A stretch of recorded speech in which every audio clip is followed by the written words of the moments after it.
Warning, warning, warning, warning, warning, warning, warning, warning, warning, warning, warning, warning, warning, warning, warning. In this episode of the Mystic Access podcast, Chris, Kim, and possibly Lisa use a certain word that begins with the letter A that can activate an Amazon smart speaker. If you have one of these Amazon smart speakers, it is recommended that you turn off its always listening capability, as we are not responsible for anything that your Amazon Echo decides to purchase or even melt down. Thank you.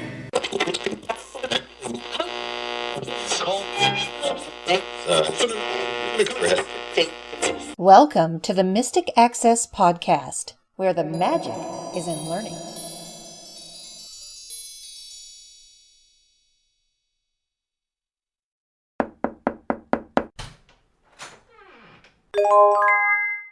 Hello, everybody, and welcome to this episode of the Mystic Access podcast. I'm Chris.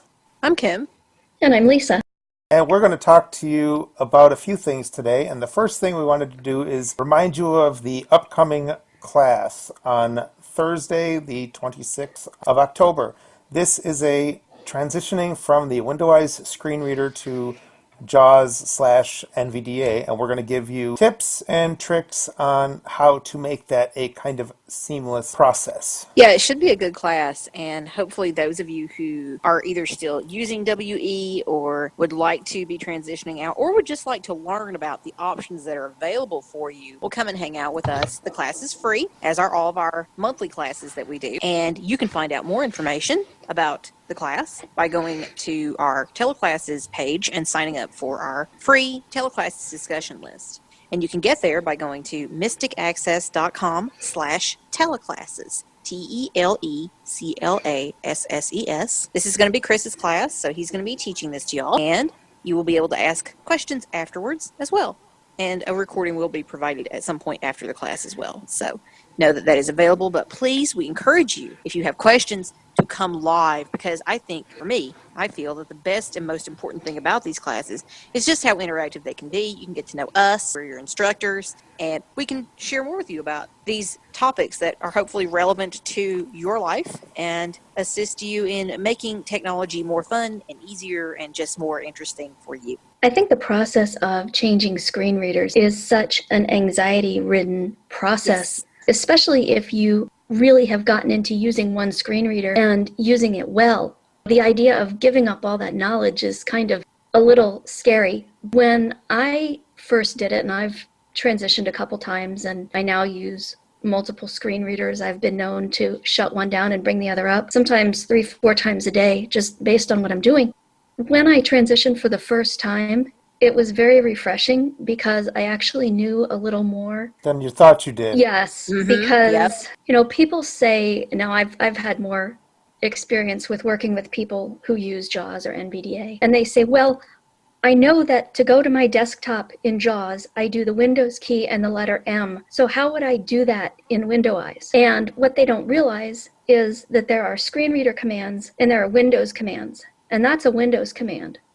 So a lot of the commands that you know and use will remain the same. So even if you're not transitioning per se at this point, but you think you might, attending this class could really just help demystify and, to butcher the English language and coin a new word all at once, de-scarify the process a bit for you. There are lots of scary things going on this time of year, and changing screen readers should not have to be one of them. So true, so true. And it can be a daunting, kind of intimidating process, but I know the first time I did it as well, it was very refreshing to discover how much I already knew. And I know that Chris and all of us really pride ourselves on teaching you as universal a command structure as is possible to do. In other words, we're going to teach you Windows commands because we don't want you to be afraid of this process. We don't want you to be afraid of the transitional process because there is so much that can remain the same in your computer navigation using any screen reader because of the Windows commands that are available. If you are the least bit hesitant in some things that you do on your computer as is, even if you have really no thought of transitioning, you may learn something cool in this class. So we definitely encourage you to come. It's going to be a fun time, and you can learn more and get the time and date and phone number and everything you'll need And you can also join via iOS, Android, or the Zoom software. And you can do all that by visiting our free teleclasses mailing list and signing up. Just drop in your email address. If you need help, email us. And again, that link that I provided earlier will be in the show notes. Another thing that's going on for the month of October only is our sale on the Apple Watch tutorial. If you order a copy of the Apple Watch tutorial during the month of October, you will save $5. You don't have to enter any codes or do anything special. Just place your order during the month of October. And if you find that Apple Watch is not your thing, then please, by all means, check back in November and we will have another special. November is always a fun month to hang out with us because lots of sales happen. So definitely come back in November. I don't know if November is going to be exactly as October and September have been with a single special, but you never know. We haven't really talked about it yet. We will figure it out for you guys very soon. And there will definitely be lots of lovely goodies. But if you have any interest whatsoever in checking out the Apple Watch or knowing what it's all about, Lisa did a fantastic job of taking us from really the beginning stages of knowing what it is and how it works to setup and all the way through complications and faces and all the wonderful things you can do on your wrist. It's pretty awesome. Here's a fun bit of trivia about that. I recorded the Apple Watch tutorial and we started selling it. And someone said to me, "This is really good. This is the first comprehensive resource of its kind." And I felt like someone poured a bucket of ice water over my head. I went, "Oh, I guess it is." And it's a good thing that I'm clueless and I didn't realize that, because I think I would have been more intimidated by the process of creating, quote, the first ever. Others have done some really good work, and that's usually in the form of podcasts about the Apple Watch, and generally they would do things on the first generation and then the second and then the third. But this is all in one place, and it is the first, and to my knowledge, the only comprehensive resource of its kind. Like I said, there are resources where you can see certain things being demonstrated, but this takes you from beginning through end, through all the features that you'll need to be successful with your watch. I recently got a Series 3 when it came out, and I used the tutorial to learn how to get it up and running. Of course, I was pressing and holding the crown to try and turn it on and was trying to figure out why it wasn't turning on. And so I jumped in with the daisy navigation of the tutorial, went right to where I needed to go to find out how to turn it on, and sure enough, I was using the wrong button. Yeah, or the one I've heard is, "Oh, I got it into waterlock mode and I didn't know how to get it out." I actually did that the first night that I had my watch, and there was no tutorial, so I called Apple Accessibility and I said, "I think I broke it." And but I've heard that from a lot of people, "Oh, I used the tutorial I navigated to find out how to get my watch out of waterlock mode." I did notice something, speaking of waterlock mode, and for those that have Apple Watches and like me put it into waterlock mode and couldn't get it out of waterlock mode. Apparently there is an issue sometimes that if VoiceOver is turned on, you have to turn off VoiceOver in order to get it out of waterlock mode. That is recent. That was not a thing that was present at the time of the tutorial, but it is now. It does not seem to happen with any particular kind of predictability. I find that for me it happens once every maybe dozen times I use waterlock. Well, for me, it happened the first time I used waterlock, and I haven't used waterlock since. Congratulations. But that's the kind of thing that a tutorial like this can kind of help you with, even though that wasn't an issue when Lisa did the initial recording. Yeah. For these things that can really kind of hang you up and make you go, what the heck have I done? What did I break? And how did I break it? A tutorial could be handy, and I like tutorials for this because you get like a soothing, nice, calm voice. Lisa's very soothing to listen to, for those of you who haven't listened to her tutorials. Oh, I'm soothing, all right. I was falling asleep trying to edit my own audio. Ooh. I think we all do that. We all do that. We all hate editing our own audio. It just kind of goes with the territory. But you have this nice voice that will kind of walk you out of the situation and kind of curb that anxiety level a little bit. And you'll go, oh, there is a solution. Cool. And you can figure it out very quickly. So I think that's another advantage. And I'm probably biased, but that's another advantage I feel to having someone who can verbally guide you through and tell you what to do and what steps to take to resolve a situation. Last night I lived a segment called, "Did you know that you could use your watch to find your iPhone when your iPhone fell behind the bed?" Oh. and you're pulling it toward you with your cane and you're not sure how far it is, so you keep pinging your iPhone from your watch to find out if you're getting to the point where your arm can actually reach in and grab the thing. I wish for the ping, I wish it would ping multiple times and not Yeah, just once. I do too. I would like that better. Just once you find Repeating. it, yes, a repeating ping. For now, you have to ping it, ping it, ping it, ping it. Yeah, Yeah. I would Well, you like know, if it Lisa, you either could always went. put your phone number into that Find My Phone skill in ALEXA, and then it would Yes, just ring it for you. yes, I could. But this is easy because it's right on my wrist. But That's yeah, true. I wish it would Yep. either ping until you turned it off or that it would even just ping 2 or 3 times because one is not really. One's not enough, yeah. No. Especially if you're upstairs and it's downstairs and you kind of hear it, but you kind of don't, and then you have to travel around looking for it. So, Oh, see, I do that. Like, I'll walk off and I'll leave my phone. And I get upstairs and I think, did I leave it downstairs? And so I ping it. I don't hear it. It's like, oh, yeah, it's downstairs. That was not too smart. one of the things that I, as a new Apple Watch user, and we're kind of talking about Apple Watch, is kind of cool. One of the things that I thought was that it was going to be a major pain to charge the battery, but really it's not. It's not at all. It's one of those things that you take off, throw it on its little thing at night, and pick it up, put it on in the morning, and you're wearing it all day. So it's not, Yeah. you know. I know of people tend to generally use one of two different charging routines. One is they'll charge it overnight. That seems to be the most common. And then if people want to use it to monitor their sleep, they'll get up in the morning, put it on the charger, have their coffee, get their shower, things where they're not really, moving around a whole lot anyway, or needing that information. Then by the time they're done with their morning routine, it's charged. Yeah, because I don't think it takes long to charge it. And the lower the battery is, like I read something, I can't remember the exact context, but if the battery's under 50%, the charging circuit, something in it makes it charge faster. Kind of makes sense. A man who developed one of the sleep apps wrote an article about charging the watch, and he charges his during the day since he monitors his sleep at night, and said that in general it takes about an hour to kind of top off his watch. I mean, if he doesn't do it every day, then he said it takes longer. If you're just kind of topping it off, it really doesn't take very long. Anyway, that little diversion brought to you courtesy of the Apple Watch and the Mystic Access Apple Watch tutorial on special this month. We went Indeed. down a winding road we didn't really expect to. And now for our next topic, we are going to visit the Mystic Access Magic Castle, where we have a wonderful conversation with Robin Christofferson from the Dot to Dot podcast. Now, for those of you that don't know what the Dot to Dot podcast is, by the time you listen to our interview, you will most certainly know what the Dot to Dot podcast is.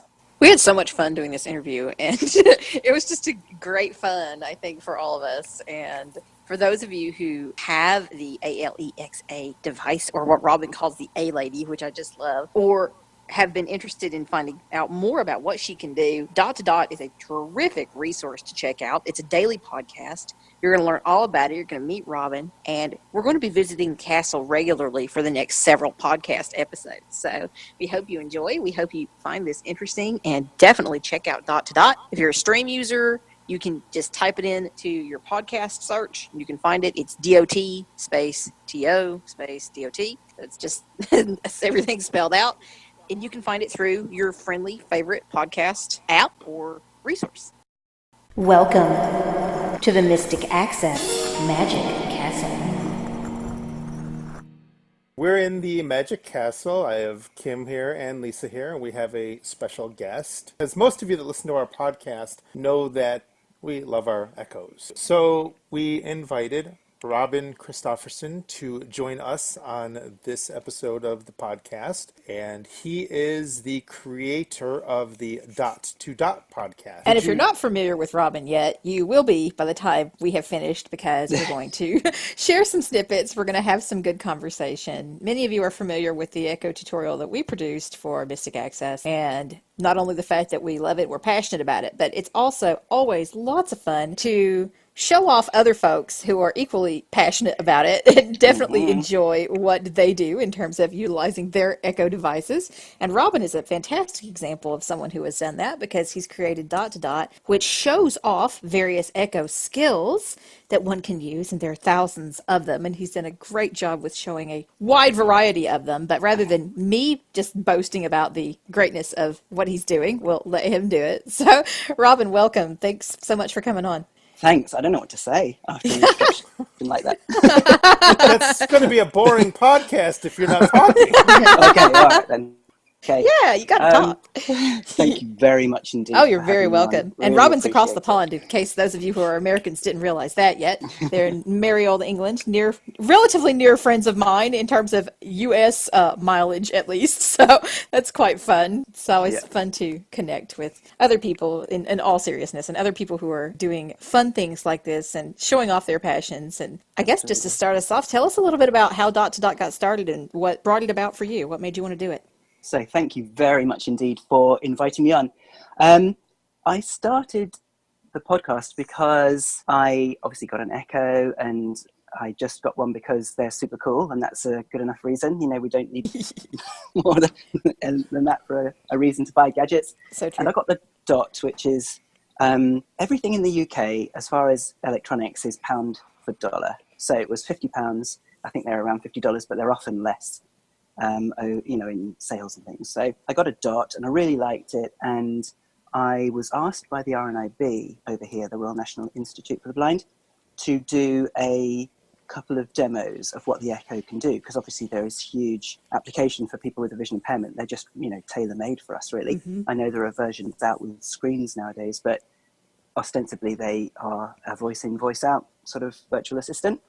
And so I did a couple of demos for them, and there was a really good response. And so I thought, I like doing this, and there's so much, there are literally, I think, a couple of thousand new skills each week, which I could never possibly keep up with entirely, but I sort of dip in and look at what's available and what's new. And it's ended up being a daily podcast. So yeah, we're up to episode 250 now, and I've still got a queue of episodes waiting to go out. So I'm not finding it in any way difficult to, keep up this daily thing. It doesn't take long. They're only a few minutes each one, sort of 5 to 3 to, I think 12 minutes was the longest one so far. So it's not going to take up a lot of anyone's time if they wanted to, follow along with me trying out cool Echo skills.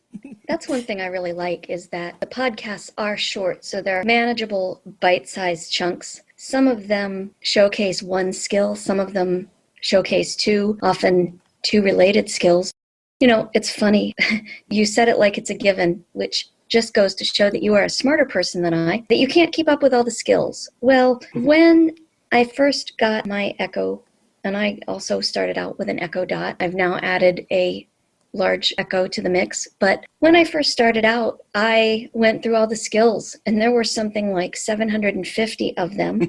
And by the time I got through them, they had added about 500 more. And then I had time take up some things that were going on. And 2 weeks later, I looked and there were over 2,000 skills. And that ended my ability to be able to keep up and read about them all. But dipping in really is nice because, you may miss some obscure skill that is exactly your thing, but you can search. And so you really can find skills and you can get an idea of what's out there. So you, for example, have shown us some trivia kind of things. So if someone's a trivia buff, they can look and see what other skills are available.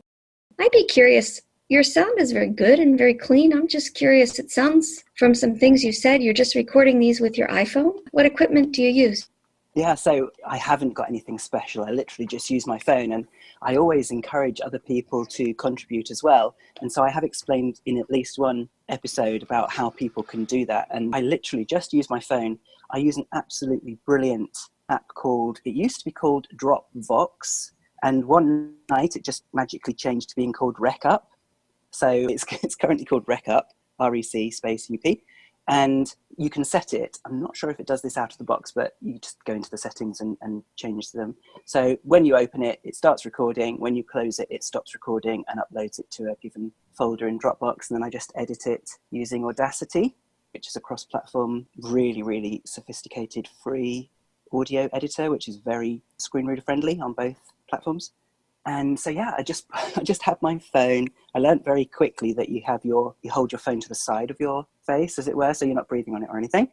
And when the A lady talks, I just point my phone at her, and that's it. I decided very early on that kind of production values weren't as important as content. So loads of times I say, "Oh, sorry guys, the coffee machine's on," or people are being elephants upstairs, or stuff like this. So more about the content, shall we say? And it makes it more real. Actually. Yeah, you feel like you're in your house, just sitting around the Echo Dot.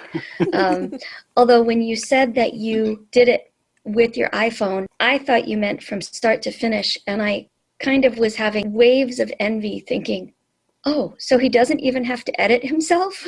Because I feel like I spend more time editing than actually recording sometimes.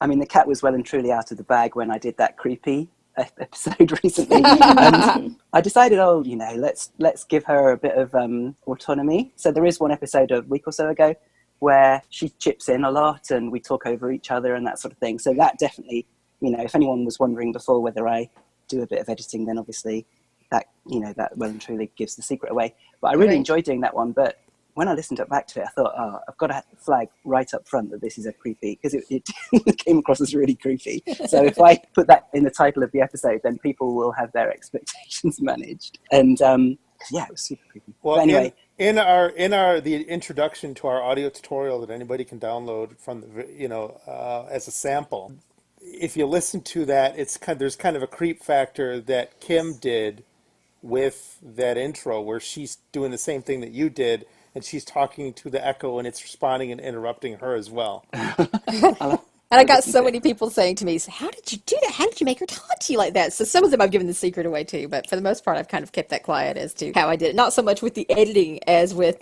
the little how did you do right lady thing I used to make her say what she said to me. So it was a trip. It was fun to do. Please put a link to that in the show notes of this episode. Oh, absolutely. Yeah. Yes, absolutely will. So those of you who aren't familiar with our Echo tutorial, because we have new people all the time, can certainly find out more about that. And those of you who are learning about Robin's Dot to Dot podcast can obviously find out more about that, because we will certainly link back to you as well. I must say, though, that I'm very impressed with the fact that with life and kids and, everything that you've got going on, still the ability to actually find the 5 minutes in the day. Because sometimes I'm like, really? The whole day's gone? I'm impressed that it's a daily thing, that you've kind of started it and you just kept up with it for the last. I mean, you got 200, probably close to 300 episodes now, so it's very impressive. I throw in an additional one in a day, but nice. At the beginning, I would always try and find a quiet time and be conscious of any kind of interruptions and things like that. I gave up on that pretty quickly because there's just too much going on. Yep. So, but yeah, hopefully it doesn't add too much distraction or anything like that. So. Yeah. I'm always curious when someone does a podcast, what the effect is sort of on that person's life. So you've been able to immerse yourself in all these skills. And I'm curious if there are, 2, 3 or so must-have skills that you use every day. I certainly use the "What am I doing today?" because I've linked it to my Google Calendar and my Outlook, my Exchange calendar. So I certainly use that. I throw lots of kind of ad hoc inquiries at her about facts and, spellings and use her as a thesaurus and things like that.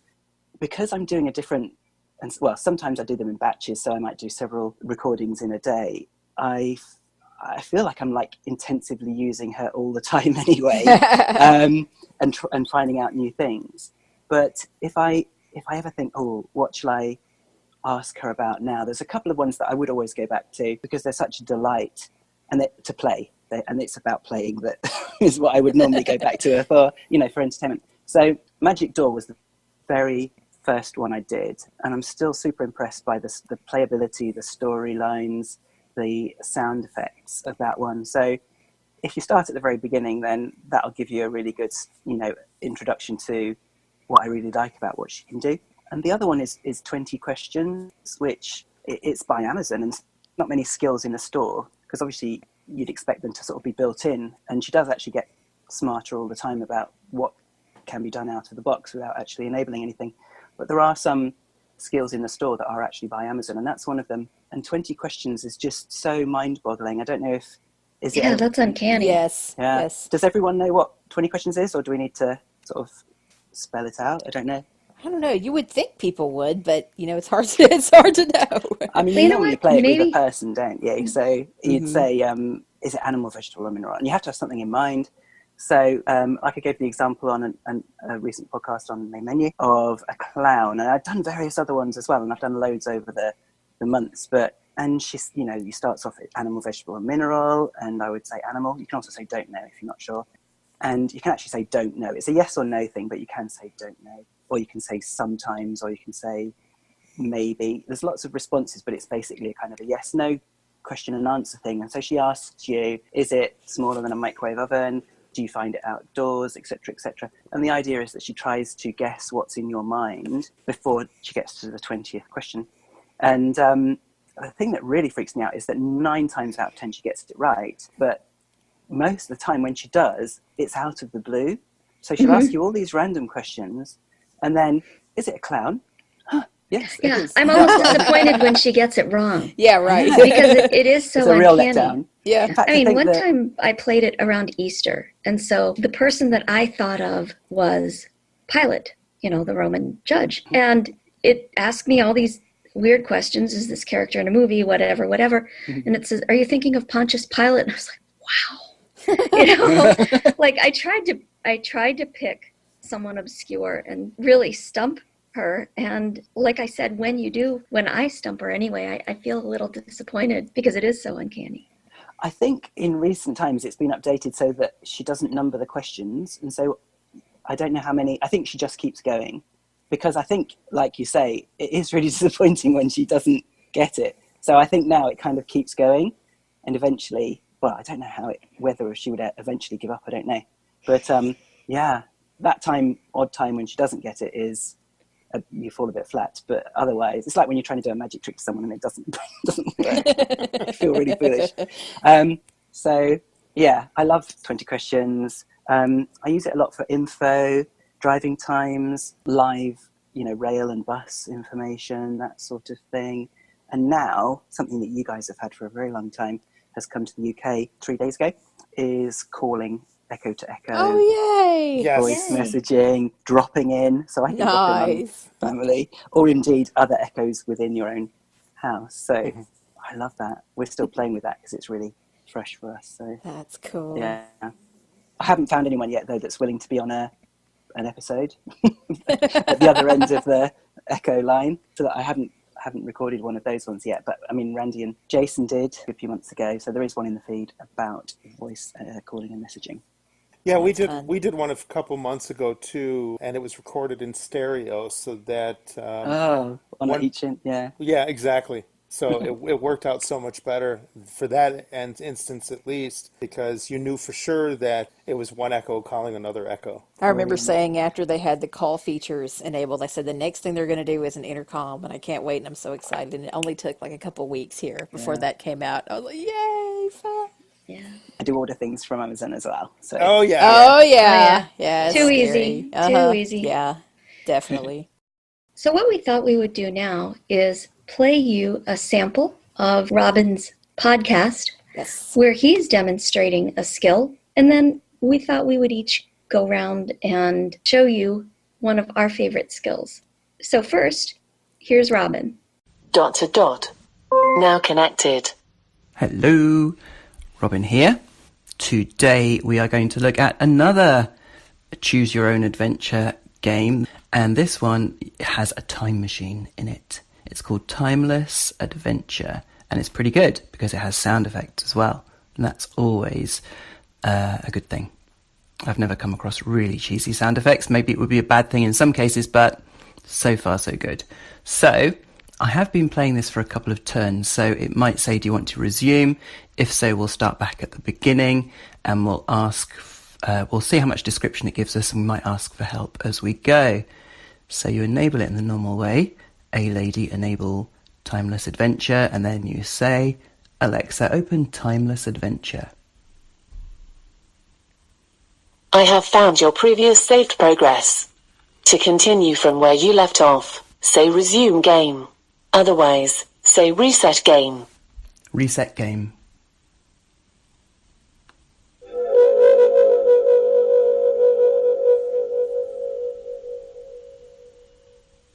Welcome to Timeless Adventure. Moments ago, Dr. Eli Shogren, a rogue scientist from Time Warp Labs, stole a time machine on a quest to end the Mayflower voyage. The passage created by the machine stays open for 5 minutes, allowing another traveler to follow. You've been chosen to track him down and stop him before he irrevocably alters history. To learn how to play, say help. Otherwise say, begin. Help.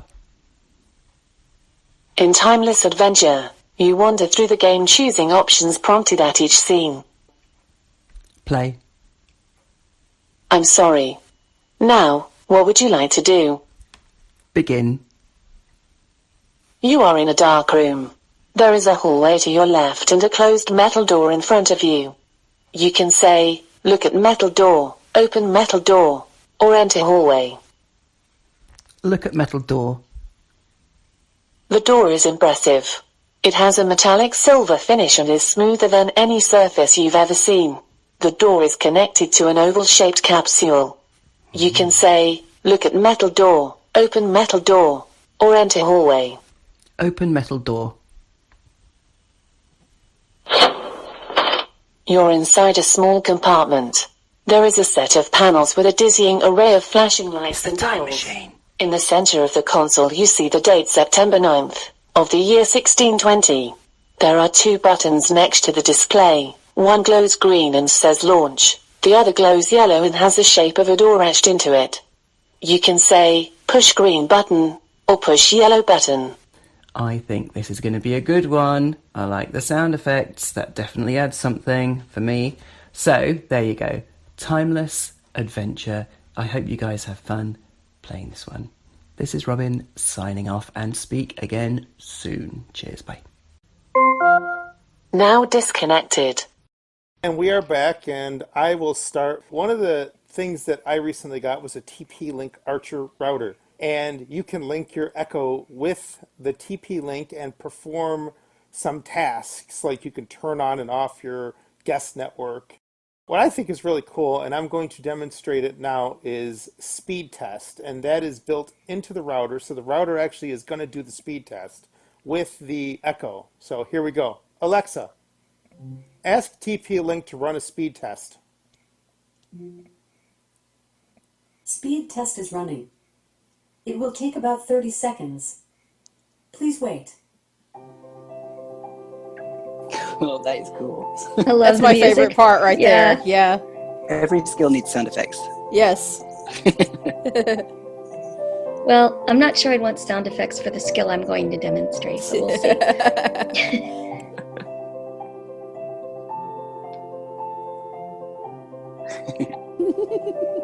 Hey, it takes 30 seconds. It's almost done, I think. Yep. Sounds like it, Yep, yeah. here we go. Speed test is complete. Would you like to get the results? Yes. The upload speed is 88.8 megabits per second. The download speed is 80.8 megabits per second. Your internet speed is excellent. You can stream HD videos and music, play online games, and make video calls. And I just think that that's pretty cool. That is. You'll have to demo that for my Will podcast do. as well, please. Will do. I've never ever heard of an upload speed being higher than the download speed, but And yours it- are both very respectable, aren't And they? it's supposed to be 75, so okay, Verizon for you. Very You cool. can't complain. Lisa and I can sit here and whine about our really terrible Exactly. internet, so I don't want to hear it. So, Lisa, since you have the non-sound effect-ish one, why don't you go next? Sure. This is not really a skill I need to use all the time, thank God, but it fascinates me. I've talked about this before, I think, in other places, and this is a skill called earthquakes. And it lets you know what earthquakes have taken place. I really expected when I used it to hear, there are no earthquakes that have taken place recently. You hear in science, especially as a kid, the earth is constantly moving, shifting, changing, etc. But hearing this information read out shows me, I think, at least how true it is. So all I say is, Alexa, ask earthquakes what's shaken.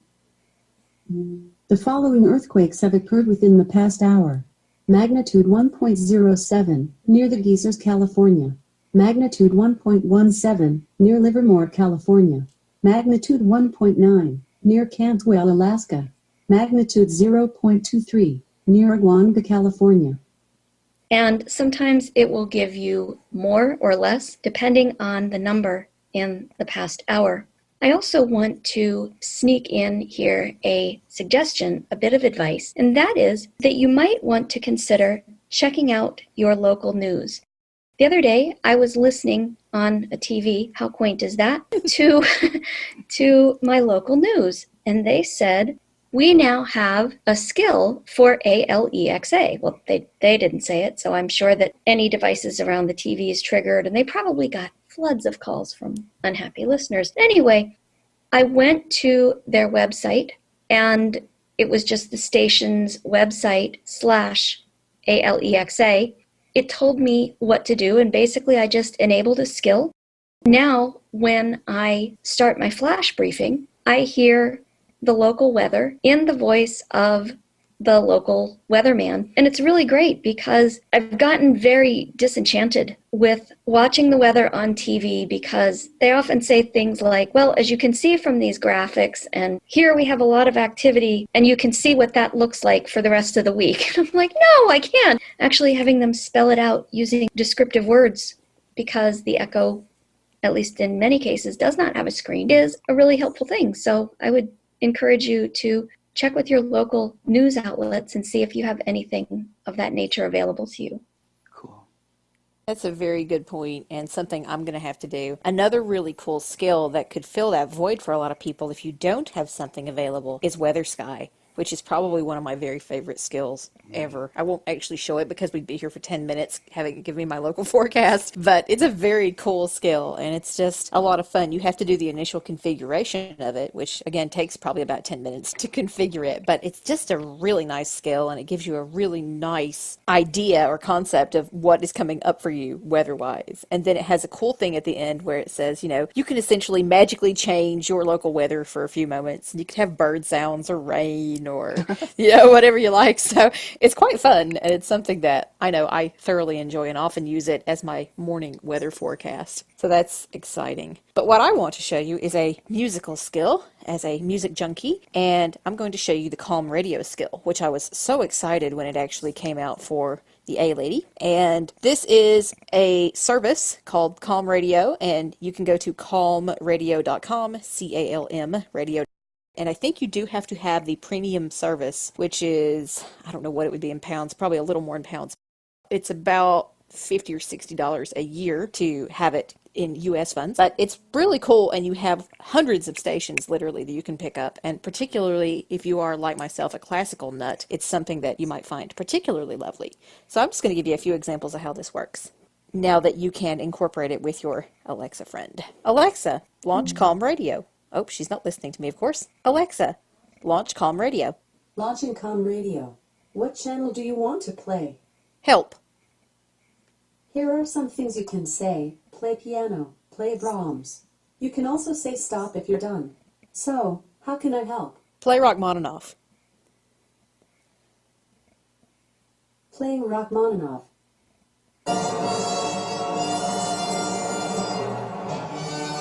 And I'm going to use my remote because she is quite loud here. So I'm going to say, launch Calm Radio.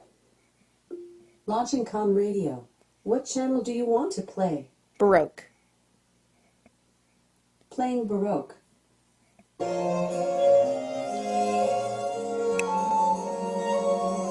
Alexa, stop. Alexa, launch Com Radio.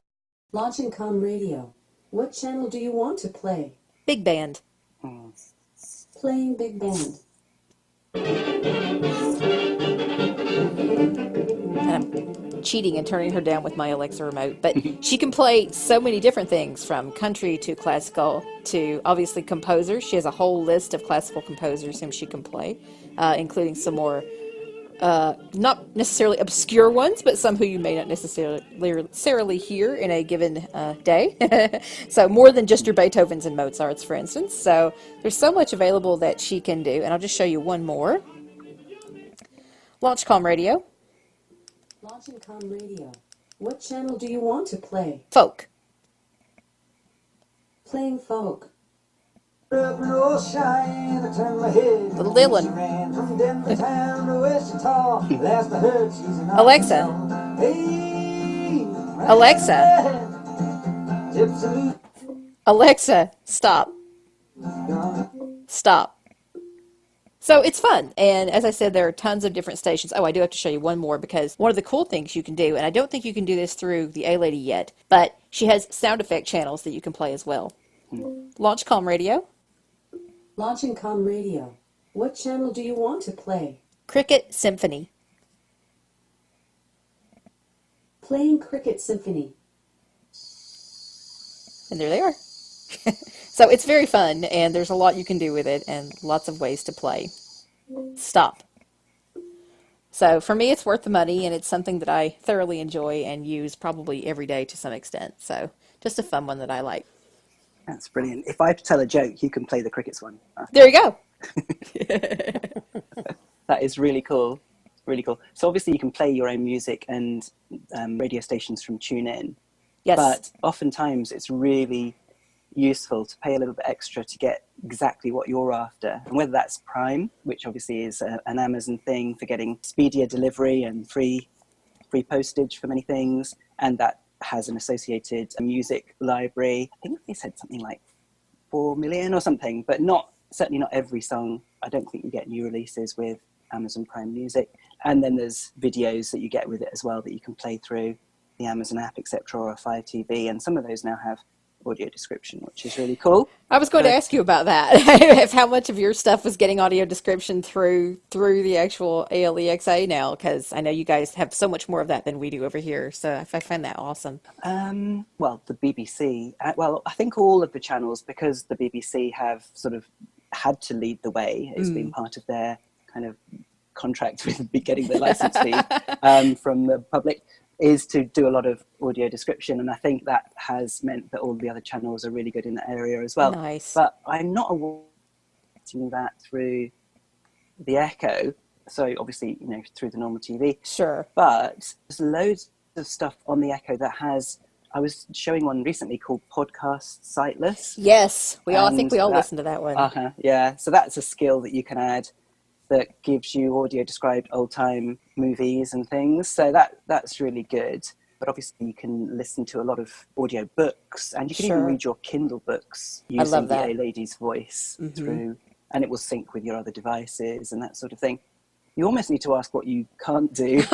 That's so true. Okay, then it's just absolutely amazing. And for people with a vision impairment or other disabilities, ease and utility are just so important for us. It's not to say that we can't do everything that other people can do, but sometimes to have a really good audio only option is really nice, and it makes you feel like you're on a completely level playing field with everybody else and doing what everybody else is doing, and participating fully. So it's really good. And once you've sort of tasted the real convenience and pleasure of just talking to the air and having it speak back and do things for you and stuff, you very quickly get hooked, I think. When I first got my Echo, I got my Echo when it wasn't released to the public. And the only things you really could do were tune in radio, iHeartRadio, ask it questions, the weather, things like that. Mm-hmm. So to have watched it grow over the past 3 years now almost, it's just been amazing. And when we first did our tutorial, I know we keep going back to that, but the recording in the tutorial shows like 20 pages of skills. Yeah, it's crazy. Which, Oh, yeah, no. they weren't categorized, they weren't nothing. It was just 20, just page 1, page through page 3. It's like, so you look couldn't at it. search through the skills that you already have, which I think is one of the nice features that you can do now that you couldn't do then. So this is why the tutorial needs some love, but it's just amazing how far she's come and what she can do. And every week, essentially, she's doing something new that she couldn't do last week. So I mean, it's pretty amazing. And some really good recent functionality is that you actually could ask her what's new. Yes. Or you could ask her to let's play a game or something. And she'll actually enable things that, she won't just draw from the things that you've already had enabled. So you don't even need to necessarily go to the web or to the app to look and investigate what you'd like to, what's new out there that might be something of interest for you. So even if you're not, if you think, okay, I like cookery or I like, I don't know, philosophy or whatever it might be, you could just ask her to enable the philosophy skill. And anything that has that in either the skill name or description, she'll come back with and say, what about this one or what about that one? So there's a lot of exploration you can do without ever picking up another device, just having a chat with her. Right. The only time that won't work is if the skill needs to be linked to an external account, such as Google, or like in my instance, the router. I had to link it to my router. So, but she'll come back and tell you, I've enabled it, but it needs to be linked with said account. Absolutely.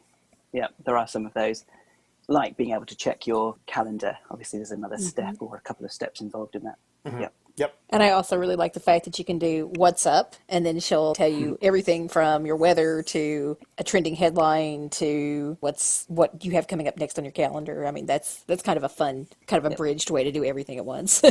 Absolutely. Yeah. You can really curate that list. So Yes. You get exactly what you want in there. Yeah. Yeah, exactly. Well, this has been so much fun. Do you have anything that you want to make sure that our listeners know prior to us getting your contact info and letting people know how they can listen to Dot to Dot? So I guess the only thing would be to say, which Echo should people buy? Yeah. Because that might be a factor that's kind of holding them off. They might have heard about the Dot, which is, I don't know if it is the cheapest one now. There was another one that came out. They issued loads. They released a whole bunch of new Dots last week. Yeah, it's crazy. But certainly the Dot is a really good place to start. It's often on offer at like $40 or £40. Sure. And, give it a go. The Dot does everything that the bigger one can do. The bigger one is 9/10 speaker, and the Dot has its own speaker built in. It won't blast the whole street out, but it depends, how much volume you want. Having said that, the Dot also has a 3.5mm jack in the back to plug in a speaker that you've already got that you'd really like to use. It's also able to drive Bluetooth speakers. So you can get as much oomph out of the little one as you want as well. So I would, go for it. $40, have a play, and listen to your guys' podcast, listen to my demos, and hopefully you'll begin to really see what you can do with it and, fall in love with it like we have. So true.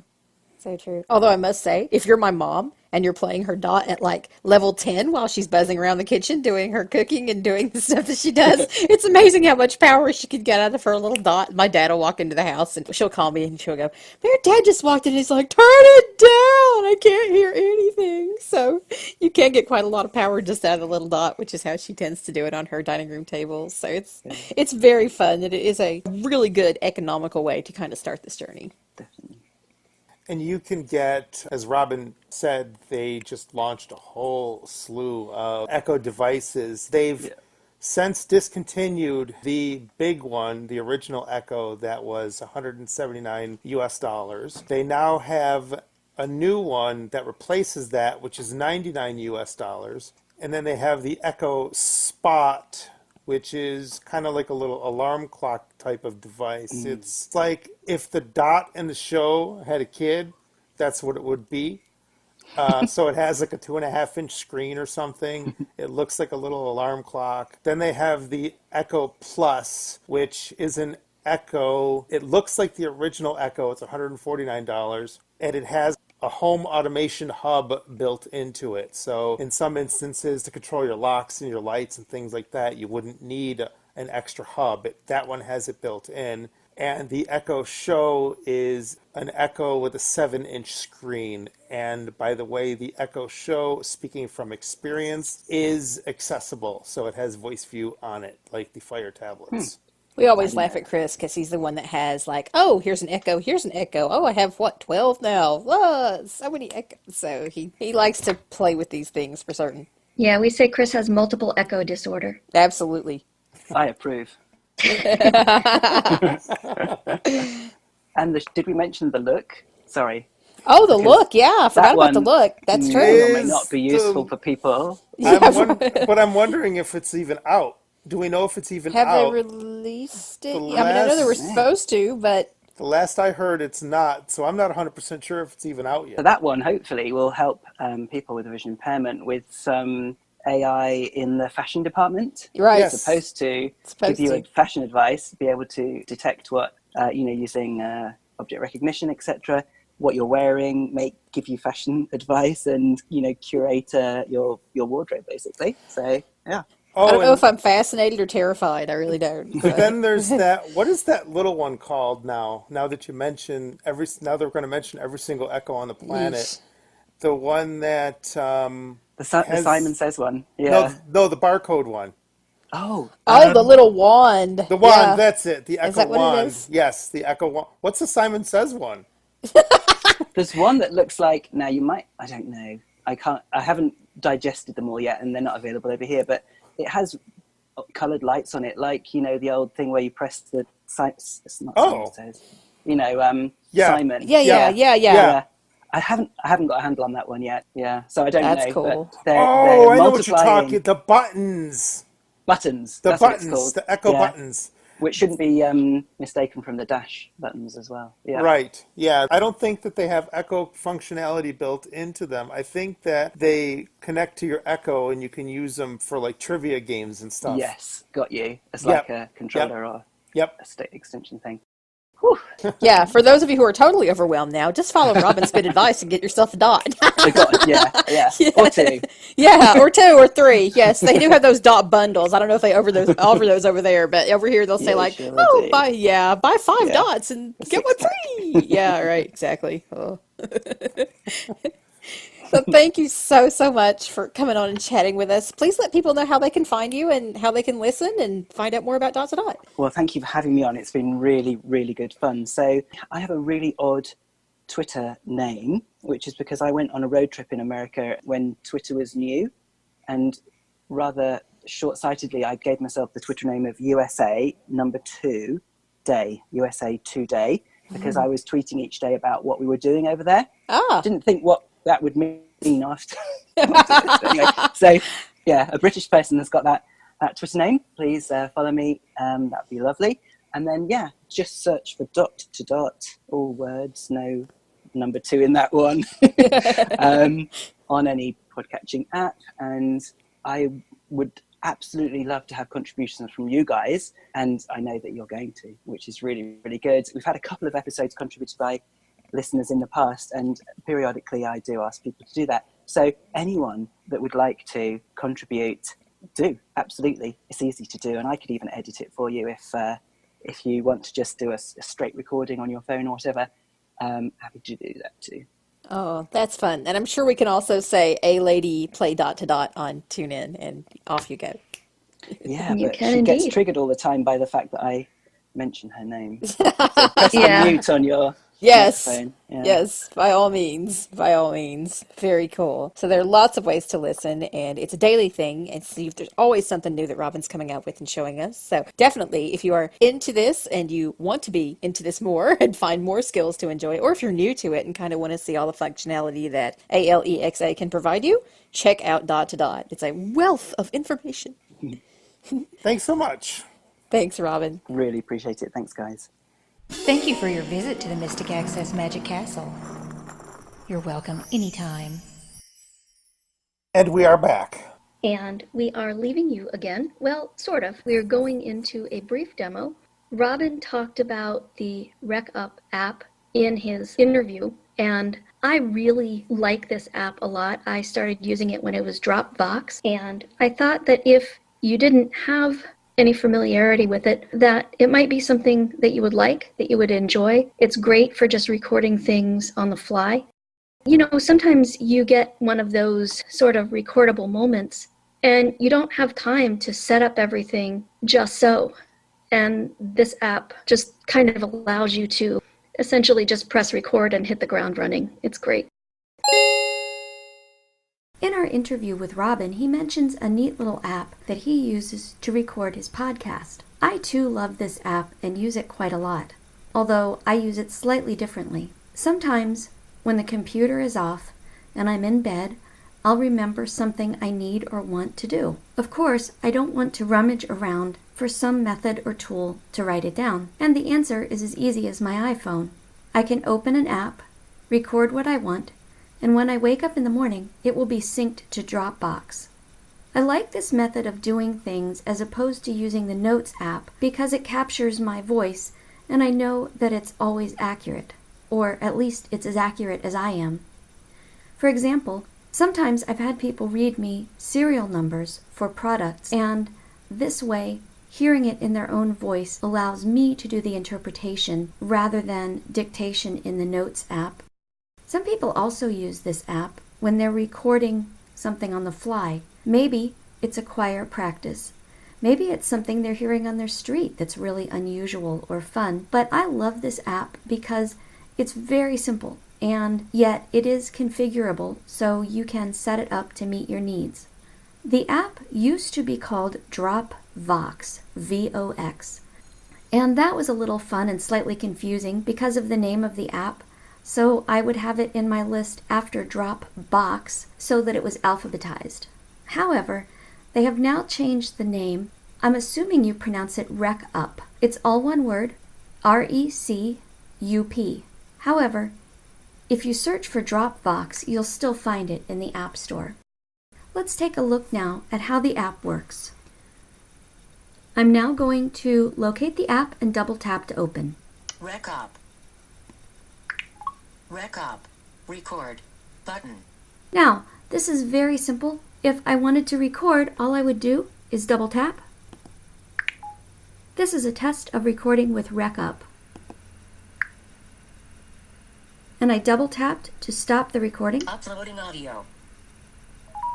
Settings.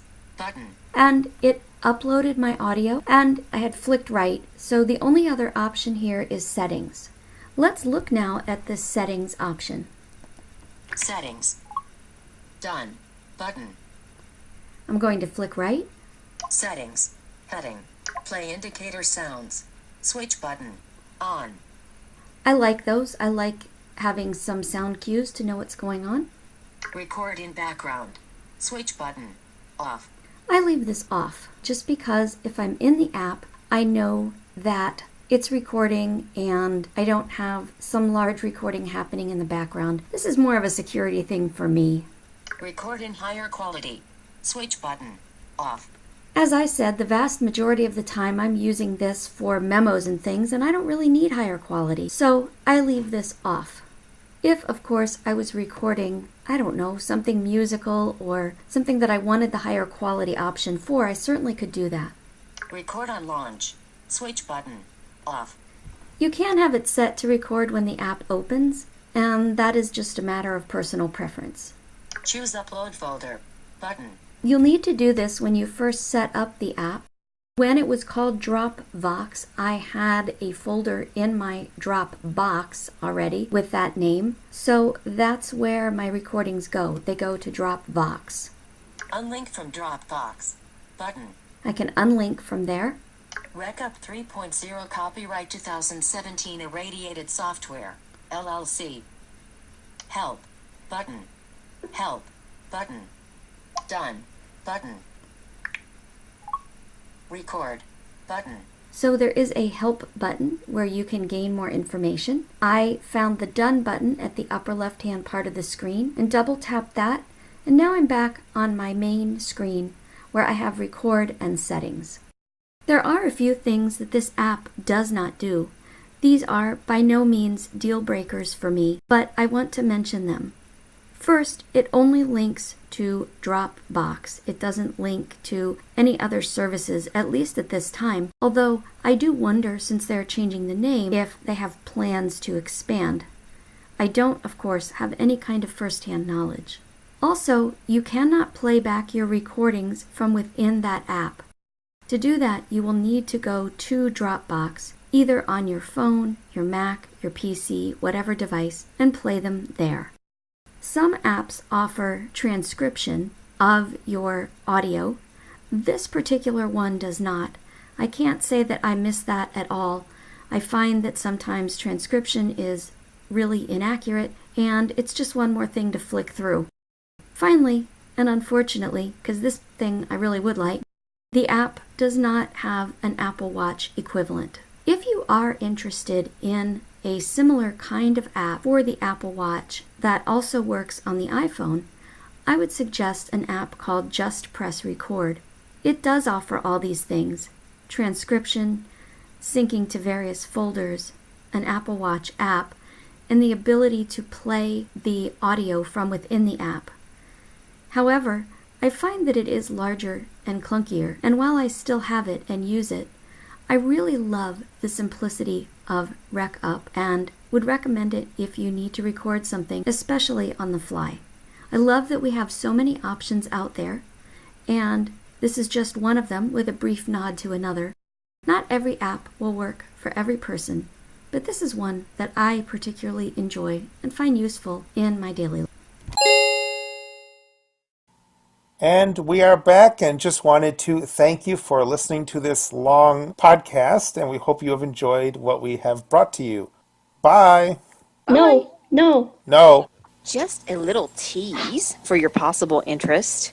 I'm getting a goodie in the next few days, and I'm so excited to share it with you because I think I will be the first in our community to share this goodie and all the things that it can do. And it may have some relation to what we just heard in Robin's podcast. So there is a relationship between what I'm going to share with you soon and our podcast with Robin.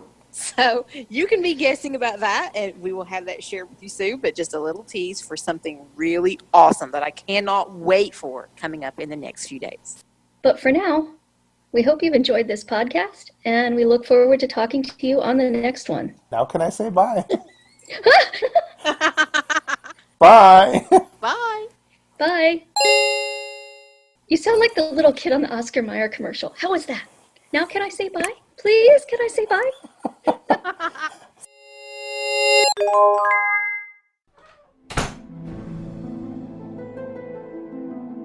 The preceding podcast is a presentation of Mystic Access, where the magic is in learning. To contact us, please visit www.mysticaccess.com. Call us 716-543-3323 and press 2 to reach our Mystic Access podcast comment line. Email us at show@mysticaccesspodcast.com and follow us on Twitter at twitter.com/mysticaccess. Would you like to spread the word about our podcasts?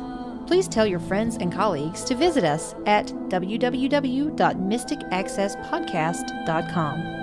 If you enjoy what you hear on our podcasts, feel free to leave us an iTunes rating and review. We certainly appreciate those. Also, you may feel free to use our podcasts in your own RSS feed. Just be sure that all of our contact information is left intact. Thanks for spreading the word, and thanks for listening. We hope that you have enjoyed this episode.